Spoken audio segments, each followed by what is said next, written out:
पहले मुत्तहदा कौमी मूवमेंट के कारकुन को 33 बरस की सजा, फिर मुबैना टारगेट किलर काशिफ उर्फ डेविड की गिरफ्तारी। इसके बाद रेंजर्स की जानिब से जेरे हिरासत 60 मुल्जिमान की फहरिस्त का सामने आना वाज़े कर रहा है कि कराची ऑपरेशन का मुहाज मजीद गर्म हो रहा है। सरफराज मर्चेंट के इल्जामात की तहकीकात करने वाली JIT शहरियार नियाजी के इल्जामात और दावों की भी तहकीकात करेगी। वफाकी वजीर दाखिला चौधरी निसार ने ऐलान कर दिया।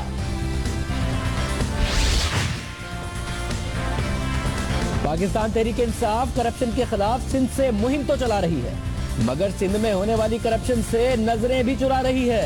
तहरीक इंसाफ करप्शन के खिलाफ अपने रिवायती मौकफ से पीछे हट रही है।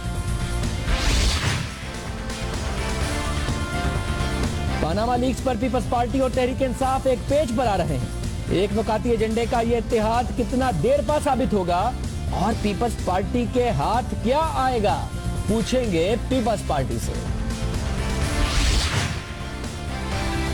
और पाक भारत सेक्रेटरी खारजा गैर रस्मी मुलाकात में कोई पेशरफ्त न हो सकी। पाकिस्तान का अपनी सरजमीन पर भारतीय खुफिया एजेंसी की सरगर्मियों पर तशवीश का इजहार। भारत का कुलभूषण यादव तक सिफारती रसाई पर जोर। 90 मिनट की मुलाकात में दोनों जानिब से मुतालबात की फहरिस्त रख दी गई।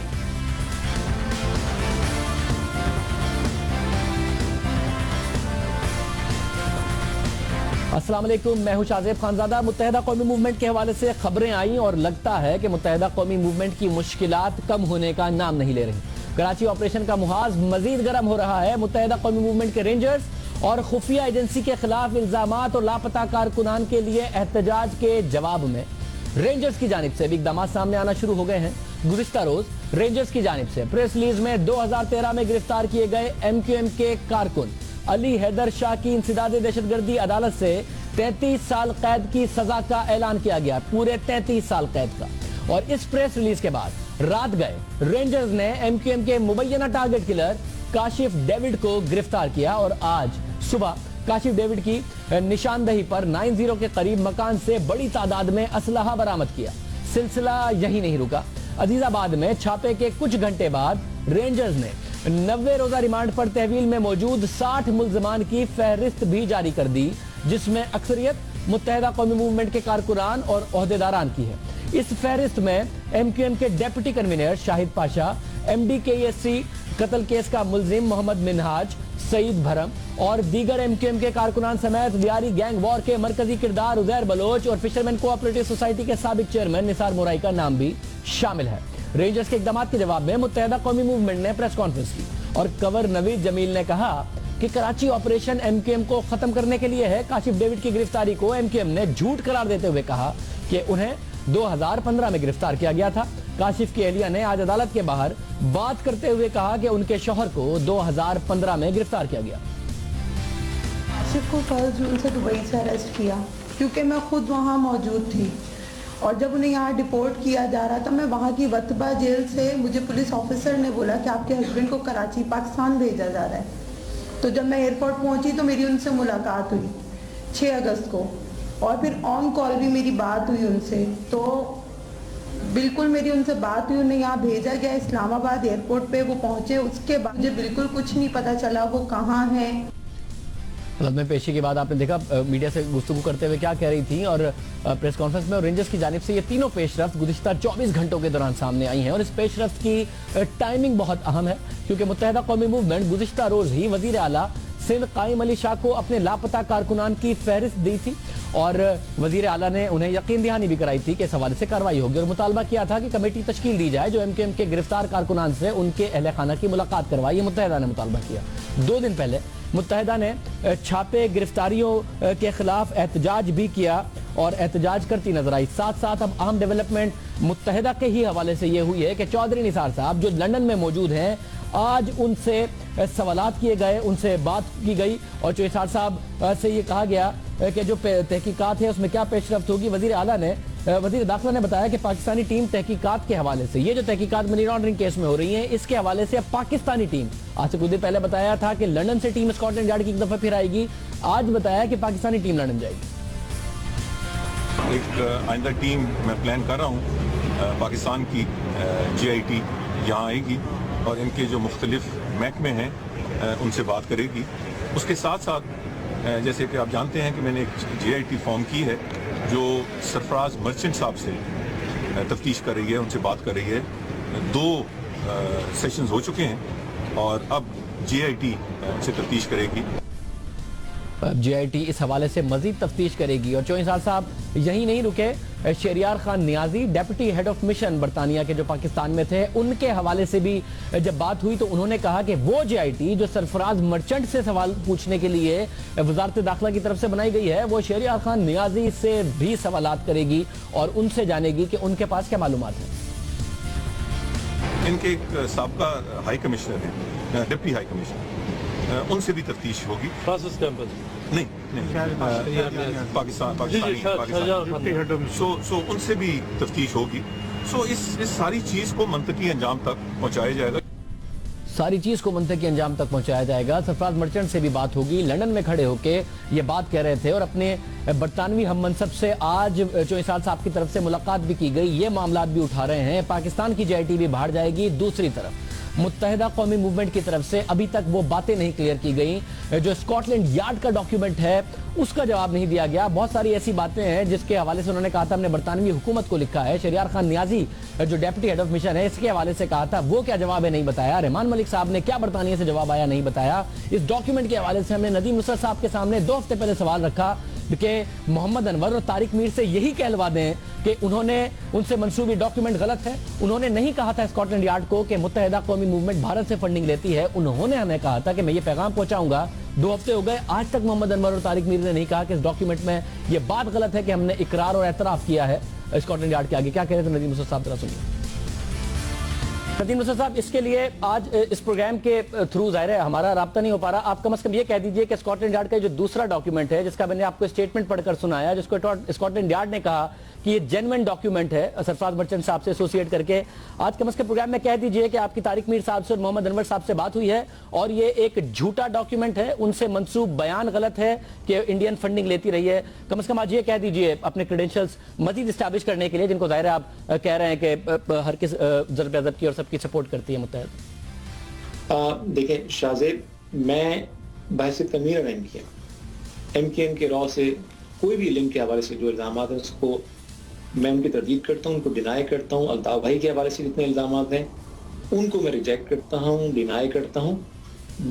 मैं आपको पूरी ऑनेस्टी के साथ बता रहा हूँ कि जिस डॉक्यूमेंट का आप तस्करा कर रहे हैं वो बखुदा मेरी नज़र से नहीं गुजरा है, लेकिन आपके प्रोग्राम का मैसेज मैंने ले लिया और ये दोनों साहिबान तक मैं आप ने जो क्वेश्चन रेज किए मैं उन तक पहुँचा दूंगा और आई सिंसियरली होप कि वो भी अपना मौक़िफ़ इस हवाले से मैं बड़ा सिंसियरली होप करता हूँ कि वो भी अपना मौक़िफ़ इस हवाले से बताएंगे। नहीं बताया, 2 हफ्ते हो गए नहीं बताया। जो सारी डेवलपमेंट है उस पर मज़हर अब्बास साहब से गुफ्तगू करेंगे। बहुत शुक्रिया। और आपको एक और एक्सक्लूसिव खबर देंगे अब से कुछ देर में। लंदन से एक अहम डेवलपमेंट हुई है और वो भी आपको बताएंगे। मज़हर अब्बास साहब, ये जो मामला है जो रेंजर्स के हवाले से 24 घंटे में 3 अहम डेवलपमेंट, एक 33 साल कैद की सजा एक कारकुन को, प्रेस रिलीज में दोबारा मुत्तहिदा कौमी मूवमेंट का जिक्र, काशिफ डेविड का गिरफ्तार होना, मुत्तहिदा का कहना पहले गिरफ्तार है, ये और फिर 60 लोगों की फहरिस्त जिसमें मुत्तहिदा के नाम। एक तरफ मुत्तहिदा मुसलसल पुश कर रही थी, दूसरी तरफ से ये पुश आया है, किस तरह देख रहे हैं इसको? देखिए काशिफ, एक तो 60 अफराद की जो फहरिस्त जारी की है उससे तो मुझे लगता है कि ये धरने का जवाब दिया है रेंजर्स ने, कि जो धरना ज़ाहिर लापता अफराद के हवाले से, और रेंजर्स के अपने हल्के ये कह रहे हैं कि जी जो लापता अफराद हैं उनमें से हमारी इत्तलात के मुताबिक जो लोग हैं वो हमने गिरफ्तार किए हैं, हमारे पास हैं, 90 रोज के रिमांड है। और उन्होंने कहा हो सकता है कि इनमें से बहुत से लोग इन्होंने खुद अपने पास रखे हुए हैं और छुपाए हुए हों। अब ये एक ऐसी कंट्रोवर्सी है जो बढ़ सकती है, आगे चल सकती है। MQM अब इसको सियासी ऑपरेशन कह रही है। MQM अब पहले जो ऑपरेशन की हिमायत करती थी वो MQM अब नहीं कर रही।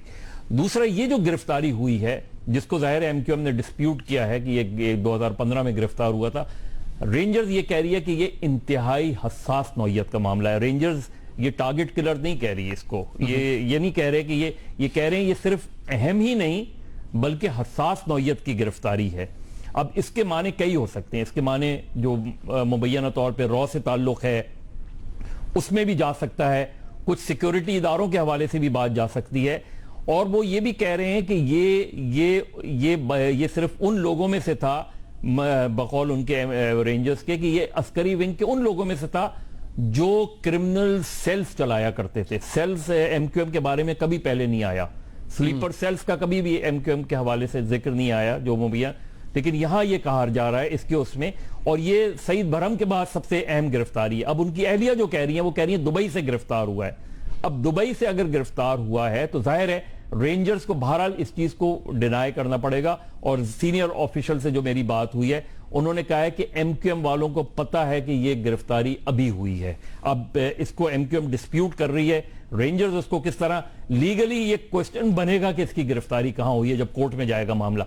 लेकिन ये मैं आपको बताऊंगा जो 60 लोगों के नाम रिलीज किए हैं, क्योंकि मुत्तहिदा मुसलसल एक चीफ मिनिस्टर साहब से मिलना, धरनों की बातें करना, प्रेशराइज करना, ये उसका जवाब है कि देखें ये 60 नाम हैं और इसमें ये बाकायदा तौर पर लोग मौजूद हैं जिनके बाद, और जिसमें उज़ैर बलोच वगैरह का भी नाम है। मगर ये देखना शादिब, इसमें देखना ये कि जो एमक्यूएम ने फहरिस्त दी है चीफ मिनिस्टर को, क्या इन 60 लोगों के नाम उनमें से कुछ लोग जो हैं या वो बिल्कुल अलग लोग हैं।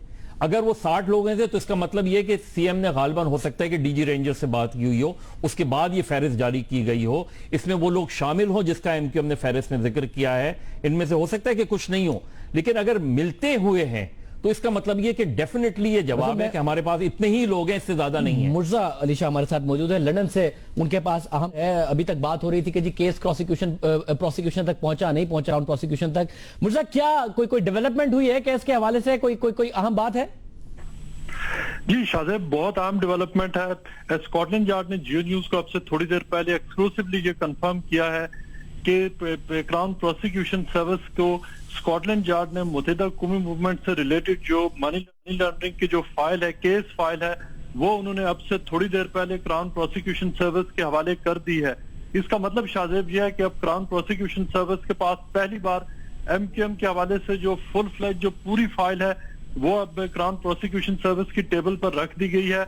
अब क्राउन प्रोसिक्यूशन सर्विस ने यह फैसला करना है कि क्या जो सरफराज मर्चेंट, अल्ताफ हुसैन, मोहम्मद अनवर और तारिक मीर को क्या मनी लॉन्ड्रिंग केस में चार्ज करना है, या इस केस को मुकम्मल तौर पे खत्म कर दिया जाए, या पुलिस से कहा जाए कि वो मजीद इस पे काम करे और मजीद एविडेंस लाए। लेकिन पुलिस ने, आपको याद होगा फरवरी में हमने स्टोरी की थी और हमने ये कहा था कि अब तक क्राउन प्रोसिक्यूशन सर्विस के सामने पुलिस ने पूरी फाइल ही नहीं रखी। बहुत शुक्रिया। और मुर्जा इस बात को बता रहे हैं कि अब फाइनली क्राउन प्रोसिक्यूशन के पास ये सारा मामला आ गया है। अब उन्होंने फैसला करना है कि इस बात को किस तरीके से आगे बढ़ाना है, केस किस तरीके से आगे चलाना है। मतलब बस अब ये जो चौंसार साहब वहां गए हैं वो कह रहे हैं सरफराज मर्चेंट वाली जेआईटी अब शहरियार खान नियाजी से भी बात करेगी, फिर ये क्राउन प्रोसिक्यूशन से मामला आगे बढ़ रहा है।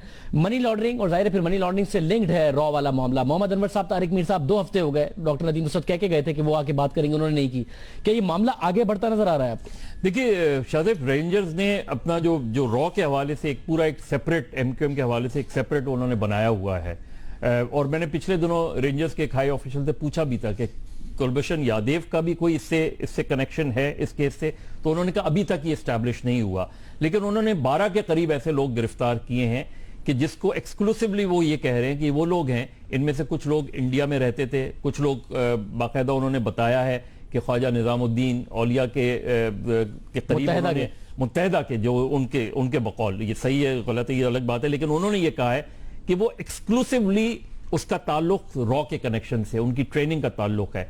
ये भी ये कह रहे हैं इसके बारे में, जो काशिफ गिरफ्तार हुआ है इसके बारे में भी कह रहे हैं कि जो सोफिस्टिकेशन इसमें नजर आई है हमें बकौल उनके, वो रॉ की कनेक्टेड लग रही है। तो ये बहुत अहम बात है। बहुत शुक्रिया। मतलब अब्बास साहब हमारे साथ मौजूद थे। मुर्जा ने बड़ी अहम खबर दी है, क्राउन प्रोसिक्यूशन तक मामला पहुंच गया है, वो फैसला करेंगे इस मामले को आगे कैसे बढ़ाना है, ड्रॉप करना है या आगे लेकर चलना है। आज इंसाफ साहब ने भी बड़ी अहम बात की, बरतानिया में मौजूद थे। प्रोग्राम में ब्रेक शामिल करते हैं, तहरीक इंसाफ से बात करेंगे। सिंध में मौजूद है, रैलियां निकाल रहे हैं, सिंध हुकूमत को कुछ नहीं कह रहे। ये मौकफ क्या मुस्तकबिल में ऐसा मौकफ है जो कि मुस्तकबिल में पाकिस्तान तहरीक इंसाफ को हर्ट करेगा? इस पर बात करेंगे ब्रेक के बाद।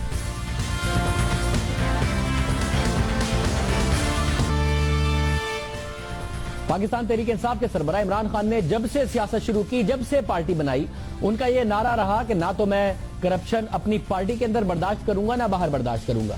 सारी जमातें स्टेटस को की जमातें हैं, सारी जमातों के दरमियान आपस में मुकमुका है, हमारी जमात अलग और हम स्टेटस को के खिलाफ हैं।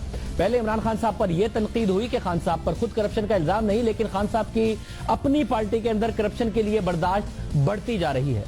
अलीम खान का पनामा लीक्स में नाम आना हो और खान साहब का सिर्फ उन्हें डिक्लेयर करने पर खराज तहसीन पेश करना हो, ना कि ये तनकीद, ना ही ये कहना कि मैं तहकीक करूंगा कि अलीम खान ने अगर पनामा लीक्स में उनका नाम आया है, उन्होंने ऑफशोर कंपनीज बनाई थी, ये ना कहना इमरान खान साहब पर तनकीद हुई। जहांगीर खान तरीन साहब का नाम आना, जहांगीर खान तरीन साहब पर तनकीद होना, कर्जों के हवाले से उन पर इल्जामात लगना और इमरान खान साहब पर इस हवाले से तनकीद होना और इमरान खान साहब का खामोश रहना, और ज्यादा खान साहब पर तनकीद हुई। और अब नई तनकीद इमरान खान साहब समेट रहे हैं। हिस्टोरिकली खान साहब ने बताया कि पीपल्स पार्टी और नून लीग करप्ट हैं, इन दोनों का आपस में मुकमुका है, मगर अब पनामा लीक्स में नाम आने के बाद नून लीग के खिलाफ एहतजाज करने के लिए पाकिस्तान तहरीक इंसाफ सिंध से एहतजाज का आगाज करती है, रैलियां निकालती है, मगर अगर इग्नोर करती है तो पाकिस्तान पीपल्स पार्टी की वो करप्शन जिसका हमेशा से एहतजाज पाकिस्तान तहरीक इंसाफ जिसके खिलाफ करती रही है, जिसके खिलाफ हमेशा से पाकिस्तान तहरीक इंसाफ नारा लगाती रही है, क्या कहती रही है, जरा सुनिए। खुर्शीद शाह जो अपोजिशन लीडर है, खुर्शीद शाह, मेरी दरखास्त है कि आप मेहरबानी करें ऑपोजिशन लीडर ना बने, नवाज शरीफ के प्राइवेट सेक्रेटरी बन जाए, वो ज्यादा बेहतर है। जरदारी ने तो जो तबाही की करनी थी उसने करनी थी, वो जरदारी तो जरदारी है। एक दूसरे को बुरा भला कहते हैं इलेक्शन में। शहबाज शरीफ की आपको तकरीरें याद है कि मैं पेट फाड़ के जरदारी का पैसा निकालूंगा, मैं लंदन से पैसा लेके आऊंगा, और अब वो दोनों इकट्ठे जिस तरह बिछड़े हुए भाई मिले हैं, जैसे उनको सुनामी नजर आई तो इकट्ठे हो गए। जो माजी में इन दो पार्टीज का मुकमुका हुआ है, पाकिस्तान की तारीख के सबसे बड़े करप्शन के केस हुए हैं, कोई कौन पकड़ा गया?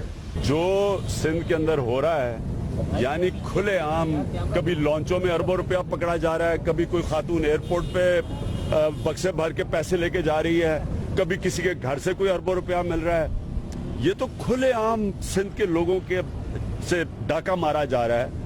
और सिंधी में रैली हो रही है और ये सारी बातें नहीं की जा रही, सिंध में डाके की बातें नहीं की जा रही, ये सब कुछ नहीं किया जा रहा।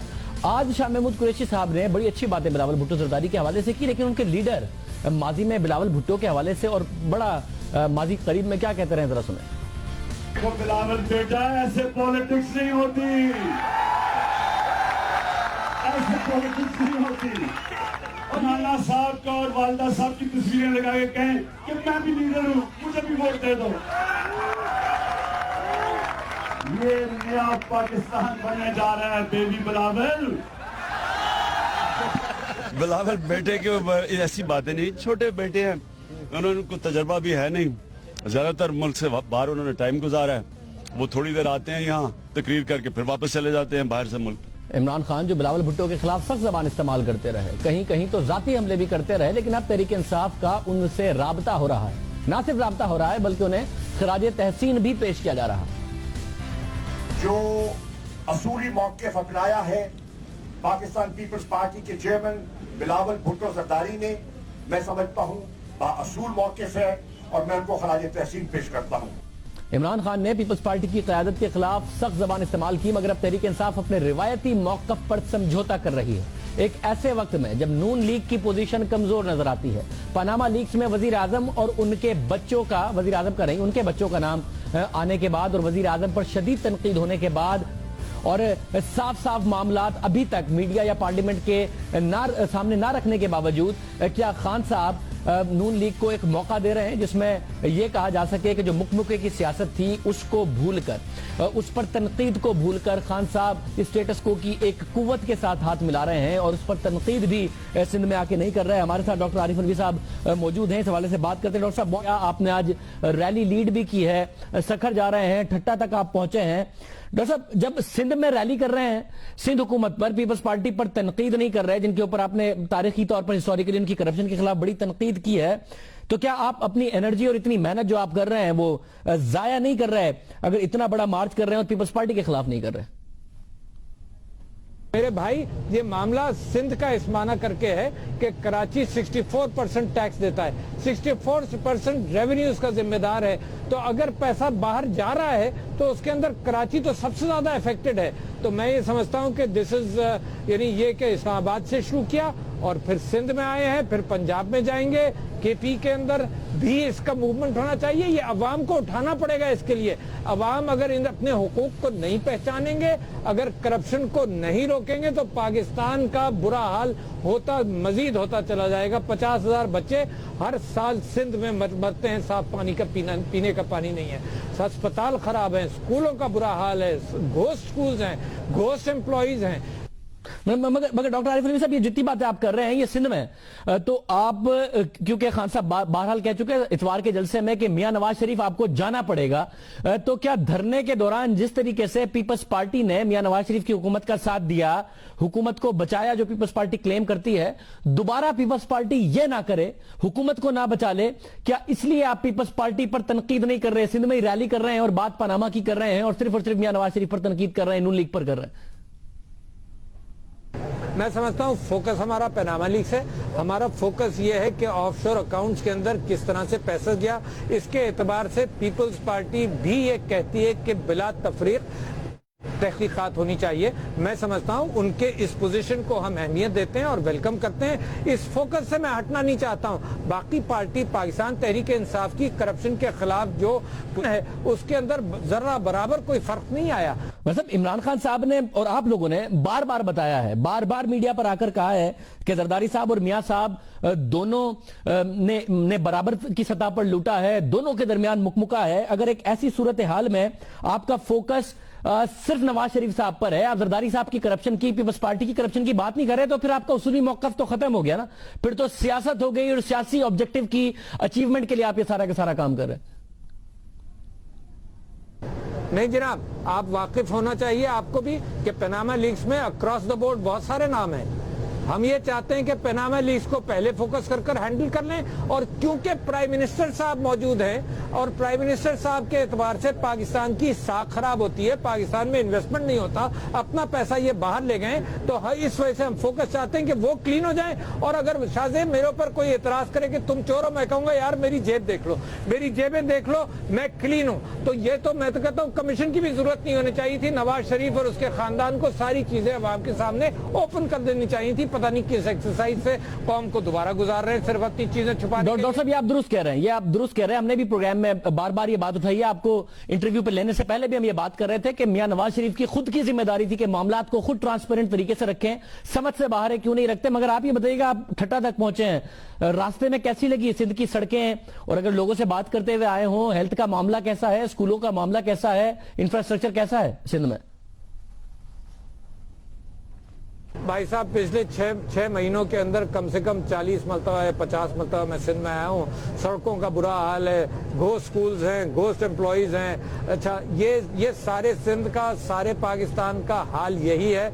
हालात बेहतर खैबर पख्तूनख्वा में हम कोशिश कर रहे हैं। मतलब अगर यही हाल है, उसके बावजूद आज तकारीर में, उससे पहले की 2-3 दिन पहले की तकारीर में सिंध हुकूमत को, पीपल्स पार्टी को बिल्कुल क्रिटिसाइज नहीं कर रहे, आप अपना तारीखी मॉरल ग्राउंड लूज नहीं कर रहे, और पीपल्स पार्टी को मुस्तकबिल के लिए या नून लीग को मुस्तकबिल के लिए पीपल्स पार्टी के साथ मिलकर जब काम कर रहे हैं, आप एक हाई मॉरल ग्राउंड नहीं दे रहे। नहीं, देखिए, मैं पीटीआई पाकिस्तान पीपल्स पार्टी के साथ नहीं खड़ी है। पीटीआई एक पोजीशन अख्तियार की है पनामा लीक्स में। हमारी करप्शन, जो करप्ट आदमी है पाकिस्तान में, चाहे उसका पीपल्स पार्टी से ताल्लुक हो, और हैं पीपल्स पार्टी में भी, चाहे उसका पीटीआई से ताल्लुक हो, चाहे पाकिस्तान मुस्लिम लीग नून से हो, फिलहाल फोकस तो इन महलात के ऊपर है जो फ्लैट्स इंग्लैंड के अंदर हमसे छुपाए गए, झूठ बोला गया। फिलहाल तो ये झूठ पकड़ा गया है, ये मामला गिरफ्त में है। आप कहते हैं कि इस गिरफ्त को हल्का कर दूसरों की गिरफ्त करने जाओ। One bird in the hand is better than two in the bush. अरे मतलब आप फिर इस बात पर कायम है कि पीपल्स पार्टी की हुकूमत करप्ट है, जरदारी साहब ने भी करप्शन की है, पीपल्स पार्टी ने सिंध का हाल बुरा किया है, मगर क्योंकि आप पनामा पे फोकस करना चाहते हैं और वजीर आजम से इस्तीफा चाहते हैं कि वो घर जाएं, इसलिए आप अभी ये बात नहीं कर रहे, मगर आप इस बात पर कायम है कि जो सिंध का हाल है वो पीपल्स पार्टी की करप्शन की वजह से। मैं अपनी बातों पर कायम हूं, फोकस मैं फेडरल गवर्नमेंट पर कर रहा हूं। ये सारे प्रोग्राम, ये सारी छूट के पैसा बाहर ले जाओ, जाओ, ये सारी व्हाइटनिंग और जो मौके दिए जाते हैं ये फेडरल गवर्नमेंट तैयार करती है। इस वजह से फिलहाल फोकस फेडरल गवर्नमेंट पर है, मगर पाकिस्तान तहरीक इंसाफ हर करप्ट आदमी के खिलाफ है। और ये बात अगर अवाम तक मैं समझता हूं कि पहुंच जाए, अवाम को इस मामले से आजाद किया जाए। ये हमारी मुहिम 5 दिन की है। 5 तारीख को इमरान खान साहब सक्खर में हमें 30 तारीख को ज्वाइन करेंगे। ये मैं सिंध के लोग कहता हूं कि जो लोग हमारे साथ शामिल हो जाएं। बहुत शुक्रिया डॉक्टर आरिफ अलवी साहब हमारे साथ मौजूद थे। 30 को खान साहब खिताब करेंगे, उससे पहले पीपल्स पार्टी रैली कर रही है। अभी कह रहे हैं कि हम सिर्फ और सिर्फ फोकस करना चाहते हैं पनामा लीक्स पर और वजीर आजम पर। उसके बाद जो हमारी उसूली पोजीशन है वो कायम है। हमारा सवाल अपनी जगह पर था कि क्या तहरीक इंसाफ अपनी जो हिस्टोरिकल तारीखी एक पोजीशन है करप्शन के खिलाफ, उस पर कॉम्प्रोमाइज करके मुस्तकबिल में के लिए ताने तो नहीं समेट रही। प्रोग्राम में एक ब्रेक शामिल करते हैं, मजीद खबरों पर बात करेंगे एक ब्रेक के बाद।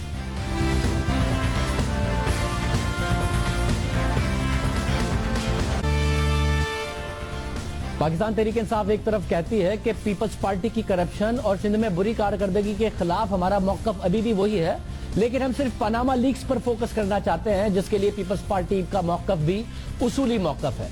मगर खान साहब का मौकफ सीधा है। वो अपने जलसे में कह चुके हैं मियां नवाज शरीफ को जाना पड़ेगा। क्या पाकिस्तान पीपल्स पार्टी को सूट करता है कि पीटीआई के साथ एक ऐसी तहरीक का हिस्सा बने जिसमें हुकूमत को चलता किया जाए? और क्या पाकिस्तान पीपल्स पार्टी कन्विंस्ड है कि 2013 की तरह जब धांधली के खिलाफ धरना हो रहा था और उन्होंने कहा कि हम सिस्टम को हर्ट नहीं होने देंगे, तो इस दफा भी सिस्टम साथ साथ हर्ट नहीं हो जाएगा? नजर अपानी साहब क्या कह रहे थे, जरा सुनिए।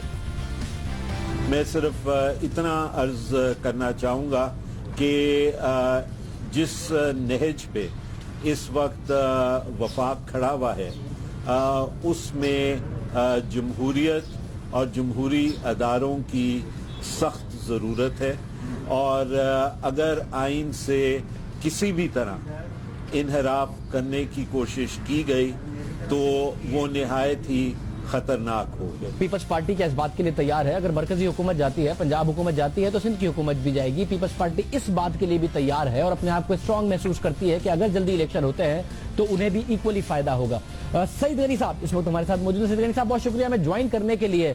पीपल्स पार्टी समझती है कि खान साहब का जो मुतालबा है कि मियां साहब घर जाएं, उसका साथ पीपल्स पार्टी देगी और पीपल्स पार्टी को फायदा उतना ही होगा जितना पीटीआई को होगा। शायद इस वक्त फायदे और नुकसान की बात नहीं है। हमें यह देखना है कि हम किस इशू पर जो है वो आवाज बुलंद कर रहे हैं और किस इशू पर हम इकट्ठे हैं। अगर तो पनामा लीक्स की वजह से जो इल्जामात लग रहे हैं नवाज शरीफ साहब की फैमिली पर वो दुरुस्त हैं, साबित हो जाते हैं कि पैसा गलत भेजा गया है, तो मैं समझता हूं कि वजीर आजम साहब को यह हक नहीं पहुंचता कि फिर वो वजारत अज़मा के उहदे पर रहें। और वजारत अज़मा से अगर वो जाते हैं तो उसका ये मतलब नहीं है कि जी ये पूरा कोई निजाम चला जाएगा। तो सिर्फ मादर के साथ ये तो मियां साहब ने खुद ने भी कह दिया ना कि अगर साबित हो जाए तो मैं छोड़ दूंगा अपना ओहदा। जो खान साहब का तकरीर में मौकफ है, आप उससे भी अग्री करती है पीपल्स पार्टी और उसके साथ ही खड़ी है? नहीं, मुझे नहीं पता किस एक मौकफ की आप बात कर रहे हैं। अगर तो खान साहब ये कहेंगे कि जी पूरे इस निजाम को तलपट हो जाना चाहिए तो बिल्कुल हम उनके साथ नहीं खड़े हैं। निजाम का नहीं कह रहे खान साहब, बिल्कुल निजाम का नहीं कह रहे। मियां नवाज शरीफ का जरूर कह रहे हैं कि आपको जाना पड़ेगा। नहीं, वो तो हम भी कह रहे हैं ना। देखिए, वो तो अखलाकी तौर पर जैसे आपने खुद कहा कि नवाज शरीफ साहब ने खुद भी कहा है, तो इसका मतलब है जो नवाज शरीफ साहब कह रहे हैं वो इमरान खान कह रहे हैं, वो हम कह रहे हैं, तो इसमें तो फिर कोई ऐसी बात नहीं है जिसपे आप समझें कि कोई अलग अलग रास्ते हैं। साहब, मगर इस वक्त मसला यह है कि हुकूमत ने कह दिया कि हम टीओआर्स में कोई तब्दीली नहीं करेंगे। एक तरफ आप लोगों का मुतालबा है जिसमें हुकूमत का रिस्पांस कहीं कहीं जाहिर है बहुत ज्यादा अजीब नजर आता है कि इस मामले को तय क्यों नहीं करते, एक मूवमेंट क्यों बनने दे रहे हैं, मगर टीओआर्स में अगर तब्दीली नहीं करते तो आप फिर शाना बशाना खड़े हैं पाकिस्तान तहरीक इंसाफ के साथ इस हुकूमत को गिराने के लिए? आज पीटीआई का मौकफ नहीं, आज अपोजिशन की तमाम जमातें इस बात पर मुत्तफिक हैं कि इस पनामा लीक्स पर जो तहकीकात हों वो सबसे पहले नवाज शरीफ साहब, क्योंकि उस मुल्क के वजीर आजम हैं और उनकी फैमिली पर इल्जाम आते हैं, उसकी हों। उसके बाद हुकूमत के पास ये इख्तियार पहले भी मौजूद था, आज भी मौजूद है। वो समझते हैं कि जिन लोगों ने गलत तरीके से कर्जे माफ कराए, जिस किस्म की करप्शन में वो मुलविस रहे, वो तहकीकात कराएं। उनको ना पहले किसी ने रोका था ना हम रोक रहे हैं। हम तो कहते हैं कि उससे ज्यादा आप करवाइए, लेकिन ये नहीं हो सकता कि जब वजीर आजम साहब की फैमिली पे इल्जाम लगे तब आपको ख्याल आया कि इस मुल्क में लोगों ने कर्जे भी माफ करवाए, इस मुल्क के लोगों के ऊपर और भी इल्जाम हैं, तो लिहाजा उन सबका कीजिए और फिर उसके अंदर वजीर आजम को भी डाल दीजिए। तो इस पर तो तमाम इत्तेफाक है और वजीर आजम साहब को खुद भी सोचना चाहिए कि ये अखलाकी तौर पर भी, आईनी तौर पर भी, कानूनी तौर पर भी उनके ऊपर ये जिम्मेदारी बनती है कि अपने आप को वो इस इल्जाम से वैसे मुझे पॉलिटिकली भी बताइएगा, क्योंकि एक थी वकला जजिस की बहाली की तहरीक, उसमें खान साहब भी साथ थे, मगर सारा का सारा क्रेडिट मियां नवाज शरीफ ले गए। खान साहब कहते थे पिंडी में मिलना था, ये होना था, वो मामला होना था। इस पूरी तहरीक का क्रेडिट जो भी हो रही है हुकूमत के खिलाफ, क्या पाकिस्तान पीपल्स पार्टी ले पाएगी या खान साहब ही सारा क्रेडिट ले जाएंगे और आपको उतना ही मिलेगा जितना वकला बहाली और जजिस बहाली तहरीक में खान साहब को मिल पाया था? देखिए, वकला की तहरीक में भी पीपल्स पार्टी लीड कर रही थी। वो तो इत्तेफाक ये हुआ कि इलेक्शन हुए और पीपल्स पार्टी इसमें जीत के आ गई, और उसके बाद पीपल्स पार्टी जो हुकूमत में थी, सिचुएशन थोड़ी तब्दील हुई तो वो फिर नवाज शरीफ साहब क्रेडिट ले गए। लेकिन यहाँ क्रेडिट की बात नहीं है। यहाँ जो मौक़िफ़ इमरान खान साहब ने रखा है, मेरा ख्याल है कि उनसे पहले हमारा मौक़िफ़ आया था, और इमरान खान साहब तो ये कह रहे थे कि FIA से करवा लीजिए, मतलब पॉलिटिकली आपका आया होगा, मगर जिस सिनेरियो में मैं बात कर, खान साहब जाहिर है इलेक्शन चाहते हैं मियां साहब घर जाएं और इलेक्शन हो। उस इलेक्शन के सिनेरियो में अगर पीपल्स पार्टी पूरी तरह क्रेडिट भी नहीं ले पाएगी, और जाहिर है खान साहब फ्रॉम द फ्रंट लीड कर रहे हैं, पीपल्स पार्टी की ऑर्गेनाइजेशन भी ठीक नहीं हुई है और पीपल्स पार्टी रीऑर्गेनाइजेशन के मराहिल से गुजर रही है, और पीपल्स पार्टी को सिंध हुकूमत से भी हाथ धोना पड़ेगा, तो पीपल्स पार्टी को यह पूरा सिनेरियो सूट करता है हुकूमत गिराने का, या सिर्फ PTI को ही करेगा, पीपल्स पार्टी को भी सूट करेगा पॉलिटिकली? आप दो तीन चीजें अलग अलग कर गए हैं। पहली बात तो यह है कि अगर वजीर आजम साहब के ऊपर ये इल्जाम साबित हो जाता है तो वजीर आजम जाएंगे। उसमें यह भी एक पॉसिबिलिटी है कि असेंबली डिसॉल्व करने का जो है वो प्रेसिडेंट साहब को कह दें कि डिसॉल्व कर दें, तो वजीर आजम साहब के पास इख्तियार सिर्फ जो है वो कौमी असेंबली को डिसॉल्व करने का है, सूबाई असेंबली को डिसॉल्व करने का नहीं है। अगर ये सिचुएशन पैदा भी हो जाती है तो फिर इलेक्शन में जाहिर है पीपल्स पार्टी अगर रीऑर्गेनाइजेशन में जा भी रही है, अगर इलेक्शन हमारे सर पे आ जाते हैं तो ये नहीं होगा कि हम रीऑर्गेनाइजेशन की वजह से इलेक्शन छोड़ देंगे। तो उसमें हमने रीऑर्गेनाइजेशन की जो कमिटीज बनाई है उनको 3 महीने का टाइम दिया है, और उसमें भी 15-20 दिन गुजर गए। मगर इलेक्शन नहीं भी छोड़ेंगे सैयद गनी साहब, जो हाल है पीपल्स पार्टी का और जो खासतौर से हाल है, PTI पीपल्स पार्टी से बहुत स्ट्रॉन्ग पोजीशन में नजर आती है। पंजाब में खासतौर से वाहिद अपोजिशन पार्टी नजर आती है नून लीग की। आपको लगता है कि इलेक्शन के लिए बड़ी एक सूरत हाल है जिसमें पीपल्स पार्टी किसी भी तरह बेनिफिट करेगी अगर इलेक्शन का माहौल बनता है? अभी एक तो बात यह है कि अभी हम कर रहे हैं अजम्पशन से बात, और दूसरी बात यह है कि अगर अजम्पशन नहीं है, खान साहब कह चुके हैं, और अगर आप ये अज्यूम किए हुए हैं कि सिर्फ मियां साहब जाएंगे और खान साहब ये मुतालबा नहीं करेंगे कि अगला इलेक्शन हो, तो ये आपका अजम्पशन होगा। मेरी है ना, अगर इलेक्शन आ भी जाते हैं तो फिर इसमें हम इस चीज में तो नहीं पढ़ सकते कि जी चूंकि पीपल्स पार्टी कमजोर है बकौल कुछ लोगों के, तो हम जो है वो इलेक्शन से बचने की कोशिश करें। अगर इलेक्शन आ जाएगा तो ये भी ध्यान में रखिए कि PTI की वो पोजीशन नहीं है जो 2013 में थी, और पीपल्स पार्टी की भी वो पोजीशन नहीं जो 2013 में थी।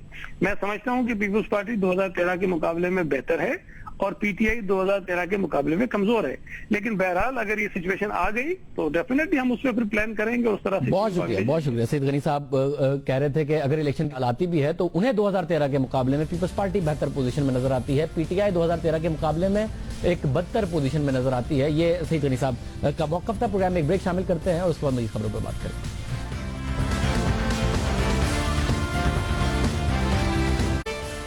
पाकिस्तान और भारत के सेक्रेटरी खारजा की मुलाकात गैर नतीजा ही रही। गैर रस्मी मुलाकात थी, कोई बेनतीजा रही, बेनतीजा सामने नहीं आया। पाकिस्तान ने भारतीय खुफिया एजेंसी रॉ की पाकिस्तान में तकरीबी सरगर्मियों और बलोचिस्तान से भारतीय जासूस कुलभूषण यादव की गिरफ्तारी पर तशवीश का इजहार किया, और इस मुलाकात में पाकिस्तान की जानिब से मसला कश्मीर के हल पर भी जोर दिया गया।